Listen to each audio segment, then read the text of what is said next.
69 म्हणजे किती ग मॉम? पोरांना इंग्रजी माध्यमात शिकवण्याच्या नादात बराच गोंधळ उडालेला आहे.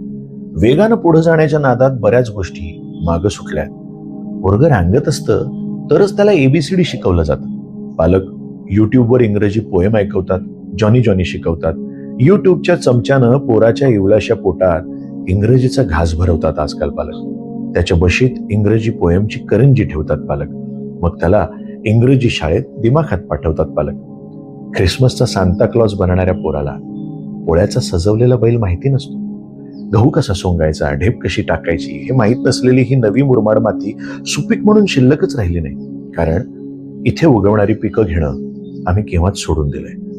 ड्रॅगन फ्रूट, लिची, स्ट्रॉबेरी खाणारी पोरं जांभळं, बोरं, चिंचा विसरले.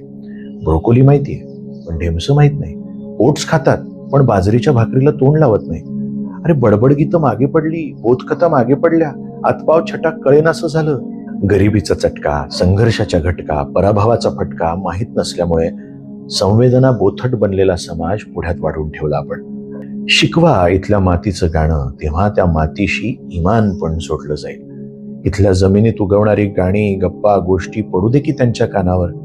त्यांच्या इंग्रजीच्या रेट्यात सगळं मागे सुटून जात असताना काहीतरी संचित नेऊ दे सोबत त्यांना. इथल्या ढेकळात उगवलेल्या कसदार पिकातलं